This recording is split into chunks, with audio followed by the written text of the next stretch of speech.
Este es el trabajo, la línea de tiempo del séptimo semestre de la licenciatura en Ciencias Sociales. El día de hoy nos encontramos con la compañera Diana Caterina Vaquero González, el compañero Jorge Luis y también el compañero Jorge Enrique Quevedo Romero y mi persona, Nelson Nieto Amortegui. Esta línea del tiempo se plantea a través del libro Historia de Colombia, País Fragmentado, Sociedad Dividida, de su cuarto capítulo, que dice Los primeros asentamientos españoles, por el autor Marco Palacios. La idea del día de hoy es un recorrido histórico desde la encomienda hasta cómo se van a consolidar las regiones en lo que se considera hoy como Colombia. Si le damos paso a nuestro compañero Jorge Luis. Vamos a empezar haciendo una breve introducción para analizar cómo fue el sistema mercantilista y cómo a los indígenas se les poseyó también no solo de su sistema de vida tradicional, sino también de su cosmovisión. Vamos a analizar a través del encamado del tiempo, en este caso 1540 y 1550. Tras las conquistas de los altiplanos y el occidente colombiano entre 1537 y 1539, los capitanes repartieron a los indígenas entre sus seguidores. Esto significó que la encomienda funcionó como un mecanismo, pero uno de saqueo organizado, ya que en la práctica el encomendero no solo cobraba tributos, sino que ejercía una apropiación arbitraria de la fuerza de trabajo y se le exigía a los indígenas, además de insumos, suministros de leña, agua, forraje, algo parecido a un trabajo gratuito en la construcción de casas, que se utilizaba bajo el concepto de servicio personal. En 1542, Carlos V promulga las leyes nuevas de 1542 en España, que básicamente, ante las denuncias de maltrato, la corona española intentará limitar los poderes de los encomenderos en 3 puntos. Primero, se prohibió el servicio personal, es decir, el trabajo sin pago. También se buscaba la extinción gradual de la institución al prohibir que las encomiendas sean heredadas. Y tercero, se ordena que el tributo sea similar al intercambio ritual precolombino, esto con el fin de legitimar la autoridad real. ¡Adelante por nuestros derechos! Desde este cabildo promulgamos nuestra propia ley. Entre 1544 a 1547, las noticias sobre estas leyes nuevas llegan al reino de Granada. Sin embargo, en contraste con el Perú, que estalló una guerra civil liderada por Gonzalo Pizarro, en Nueva Granada los encomenderos se dedican a ignorar sistemáticamente las leyes. Al estar armados y ser mayoría frente a los escasos funcionarios reales, imponen su propia ley local a través de los cabildos. Así transcurre hasta 1549, que se puede comparar con el surgimiento de la burocracia estatal, ya que se crea la Real Audiencia de Santa Fe. La corona establece este tribunal con poderes ejecutivos para arrebatar el control absoluto a los encomenderos y caudillos locales. Básicamente se busca regular la administración y asegurar que una parte del excedente indígena llegue a las arcas reales, en lugar de quedarse únicamente en las manos de los conquistadores. Básicamente, durante este periodo, la encomienda fue la institución central y funcionaba bajo 2 realidades distintas, un concepto legal y una realidad práctica. El concepto legal, como se mencionó anteriormente, era una cesión real que otorgaba al conquistador el derecho de percibir el título que los indígenas debían al rey, a cambio de que el encomendero asegurara la defensa del territorio y la evangelización de los nativos. Pero su realidad práctica se convirtió en una apropiación arbitraria del trabajo de la fuerza. Los encomenderos exigían servicios personales, muchas veces no remunerados, como construcción de casas, transporte de leña, agua y forraje para caballos. A esto se sumó la crisis de las leyes nuevas en 1542. Sin embargo, el reino de Nueva Granada contaba con encomenderos que eran mayoría y se encontraban armados y organizados, por lo cual ignoraron estas leyes y forzaron a los funcionarios reales a ceder para evitar rebeliones, como la ocurrida en el Perú.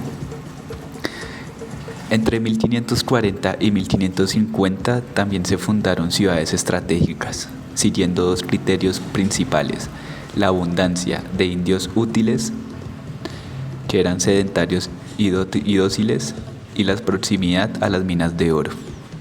En el occidente se fundaron Cartago en 1540, Antioquia en 1541, Santa Fe de Antioquia en 1546, como centros para controlar la mano de obra minera. En los valles interandinos y orientales se establecieron el municipio que hoy se conoce como Tocaima en 1545 y Pamplona en 1549. Estas ciudades se fundaron impulsadas por el hallazgo de minas de oro en la región. En sí, las ciudades, más que ser grandes urbes, eran artefactos jurídicos y defensivos, donde los españoles se refugiaban para fortalecer su identidad europea frente a un entorno indígena y mayoritario. También se destacó la minería y la agricultura, donde la zona del occidente entre Antioquia, Cauca y Pasto se destacó por la minería de oro, que fue la actividad predominante, basada en la extracción de aluvión en ríos y vetas en el caso de Buritica. Pero también hubo un colapso demográfico. El trabajo en minas de climas tórridos trajo una mortalidad de hasta el 95%, algo que posteriormente facilitaría la importación de esclavos. En la zona oriente, entre Santa Fe y Tunja, predominó la agricultura y la ganadería. Los indígenas tuvieron que aprender a cultivar cereales europeos, como el trigo y la cebada, donde eran puestos junto a cultivos nativos como el maíz y la papa. También esta zona se convirtió en la despensa de la colonia. Enviaba harina, queso y textiles de lana a las zonas mineras y a los puertos del Caribe. En esta década, los indígenas aprendieron a criar cerdos y gallinas europeas para pagar tributos, mientras que los españoles adoptaban el uso de herramientas indígenas y dependían del maíz para su subsistencia. Este periodo también selló una dualidad regional, es decir, un oriente agrícola, con una base indígena que se podría decir estable, pero que también sucumbía ante las enfermedades y la violencia generada por los conquistadores, y un occidente en contraste con el oriente minero, que ante el exterminio de los nativos luego incorporaría el componente africano a su estructura social. De continuidad, pasa nuestro compañero Jorge Enrique Quevedo. Bueno, pues dándole continuidad a la línea de tiempo, también abarcaremos un tema muy relevante entre 1542 y la década de 1550-60, para hablar un poco acerca de las nuevas leyes de 1542 por el decreto de Carlos V, del rey Carlos V, y su fracaso, y también el debate sobre el modelo económico y el choque con el debate ético sugerido por los frailes dominicos de la Santa Fe y la subsistencia para proteger a los indígenas, a los indios. Y siguiendo con esto, presentamos una pregunta clave. Se presenta una pregunta clave: si sigue Colombia en la misma lógica de extracción, priorizando la ganancia de los servicios del poder por encima del costo ambiental y social que pagan las comunidades, entendiendo eso como la importancia de cómo se construye el territorio a través de la historia hasta hoy en día. Las llamadas leyes nuevas promulgadas en 1542 por Carlos VI surgieron en un contexto de profunda crisis moral dentro del proceso de la conquista y la colonización en América, en el que las denuncias sobre los abusos contra los pueblos indígenas se habían vuelto cada vez más frecuentes y difíciles de ignorar, especialmente gracias a la acción de religiosos como Bartolomé de las Casas, quien puso en evidencia ante la corona las condiciones de explotación, violencia y despojo a las que estaban sometidos los indígenas bajo instituciones como la encomienda. En este escenario, la monarquía intentó responder mediante un conjunto de disposiciones legales que buscaban reorganizar el sistema colonial, prohibiendo de manera absoluta la esclavitud de los indígenas, eliminando la posibilidad de heredar esas encomiendas, ordenando la libertad de aquellos que estuvieran injustamente sometidos y restringidos en el uso del trabajo forzado, lo que en apariencia representaba un avance significativo en la protección de los derechos de estas personas, de los indígenas, y una reafirmación del poder de la corona sobre estos territorios de ultramar. Fue un fracaso, pues ya que este proyecto pronto evidenció sus límites cuando se enfrentó a la realidad del poder local, pues ya que los encomenderos, quienes controlaban la encomienda y contaban con fuerza armada, rechazaron abiertamente las medidas al considerar que atentaban contra sus intereses, generando pues ya escenarios en el que la ley existía en el papel pero no podía aplicarse en la práctica, lo que obligó a la corona a ceder parcialmente y modificar las disposiciones más radicales de 1545, y así permitiendo la continuidad del sistema que seguía dependiendo de la explotación indígena, lo que muestra que el problema no era únicamente jurídico sino también estructural, pues estaba profundamente ligado al modelo económico sobre el cual se sostenía pues la colonia. En este sentido, aproximadamente 2 décadas después, hacia 1566, los frailes dominicos de Santa Fe planearon una crítica aún más profunda, que no se limitaba a denunciar los abusos, sino a que cuestionaba también directamente las bases económicas del sistema colonial, proponiendo una alternativa aún más radical, que rompía la lógica dominante de la época, ya que argumentaba que la supervivencia del reino no dependía de la minería ni del oro, sino de la importancia de los bienes del lujo que provenían de España.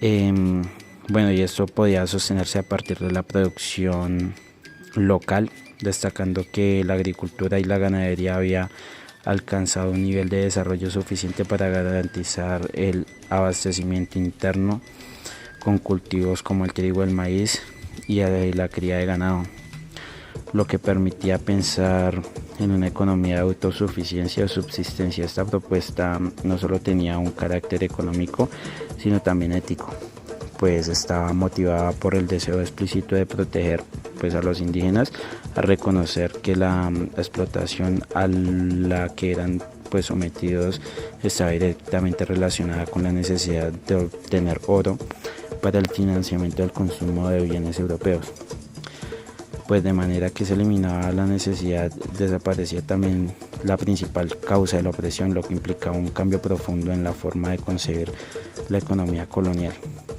pasando de un modelo como orientado hacia la acumulación de riqueza y a la dependencia externa a uno basado a la autosuficiencia y el equilibrio social. De esta manera, lo que se evidencia tanto en los reyes en las leyes nuevas de 1542 como en la propuesta de los dominicos de 1566 es la existencia de un debate de fondo sobre el tipo de sociedad que debía construirse en América. Por un lado, una visión que concebía la colonia como un espacio destinado a la extracción de recursos, especialmente del oro, y la importancia de bienes de lujo que procedían del estilo de vida europeo,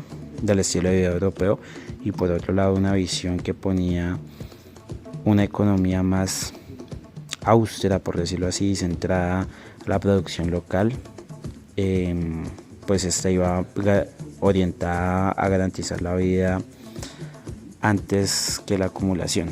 Sin embargo, este conflicto no resolvió a favor de la segunda opción, ya que los intereses económicos de los grupos dominantes terminaban imponiéndose sobre el modelo extractivo que priorizaba la riqueza y la dignidad humana. En consecuencia, este episodio histórico permite comprender que desde el siglo XVI ya existía una conciencia crítica sobre las consecuencias sociales del modelo económico impuesto por América, pero también revela pues una dicha conciencia que no fue suficiente para cambiar la estructura de poder, lo que evita reflexionar sobre la persistencia de estas lógicas en el tiempo, ya que la tensión entre la explotación de los recursos y la protección de las comunidades en un pueblo exclusivo del pasado, pues ha sido una constante que ha marcado la historia y que sigue planteando interrogantes sobre las decisiones económicas y sus impactos sociales, evidenciando que el debate entre la riqueza y la vida, entre la acumulación y la subsistencia, continúa siendo un tema central en la construcción de las sociedades. Damos continuidad con la compañera de Entre 1540 a 1590, la corona española decide poner orden a lo que es sus funcionarios. ¿Por qué? Porque los funcionarios generaban ciertas disputas o conflictos por el poder del territorio, ya que estaban divididos en dos centralidades. Esto generaba conflictos e intervenciones, por lo que la corona española decide mantener cierto orden colocando nuevos estatutos y nuevos reglamentos. En este caso, como punto principal se da el tema del mestizaje, donde españoles prácticamente se relacionan con indígenas y al mismo tiempo con africanos, generando el mestizaje, y el mestizaje era mal visto en este caso por la élite. Aún muchos de los mestizos tenían cierto poder, pero no eran relacionados con la élite, generando conflictos en el mismo territorio. Por este lado, el autor Marco Palacios también nos habla de algo muy importante, y es cómo se va a llevar a cabo el proceso de la congregación de indios y el control territorial por parte de los colonizadores. Y otro apartado que va a darnos finalidad en este capítulo va a ser la conformación o la consolidación de las regiones a través de esa formación natural que van a ser por las cordilleras, separando lo que es oriente de occidente, y dentro de estas sus dinámicas económicas, sociales e incluso culturales. En este caso, los españoles ponían o veían mal lo que era que los indígenas o el mestizaje, en este caso, seguían con algunas ideologías, que era el chamanismo, la idolatría a las lagunas, y en este caso brujería, por lo que ponían o aislaban a estas personas, dejando un territorio apartado para que estas personas se fueran, estos indígenas los excluían y generaban otro territorio apartado. Tenemos la congregación de indios y posteriormente la creación de los resguardos. Esto es algo que se evidencia hoy en Colombia, siendo el país con mayor desigualdad en la tenencia de tierras de América Latina. Es decir, que el 1% de los propietarios posee más del 40% de la tierra, mientras que millones de campesinos aún luchan por conseguir una parcela. Esto influye también en los conflictos agrarios, la lucha de la tierra, el origen de nuevos grupos armados, que son características que vienen desde la colonia. Una colonia que el problema de la tierra no viene siendo nuevo, sino que es un problema estructural que tiene nombre y apellido colonial. Por otro lado, encontramos el abandono en el Pacífico y la desigualdad que se ve hacia unas etnias como son los afros o también como son las culturas indígenas. Cuando el occidente minero se pobló con esclavos africanos, se creó una región económicamente estratégica. ¿Por qué? Por el oro, pero también al mismo tiempo socialmente marginada. Esta región, lo que hoy es el Chocó y toda la costa pacífica, quedó marcada por una economía extractiva que nunca reinvirtió en la población que la hacía posible. Hoy estas mismas regiones tienen los peores índices de calidad de vida, de presencia estatal y de inversión pública. Esto no es una casualidad, esto es una herencia de una región que fue pensada desde la colonia como un territorio de extracción y no como un territorio de ciudadanos. Y por último, tenemos ese racismo estructural que se evidencia en la actual Colombia. Esa pirámide social de castas que se formó en la colonia, donde el blanco, el español está en la cima, el mestizo de alguna manera en el medio y el indio y el negro en la base, no desaparece con la independencia, se transformó. Hoy el racismo en Colombia no es solo un asunto de prejuicios individuales, es una cuestión estructural, como lo vemos en quienes ocupan los cargos de poder, en quienes viven en los barrios más pobres o en quienes son víctimas de la violencia o desplazamiento. Por ejemplo, las poblaciones afro e indígenas siguen siendo hoy en día las más pobres, las más excluidas y las más afectadas por el conflicto. Esa jerarquía social, creada en el siglo XVI para justificar la explotación, sigue operando en el siglo XXI, aunque con otros códigos.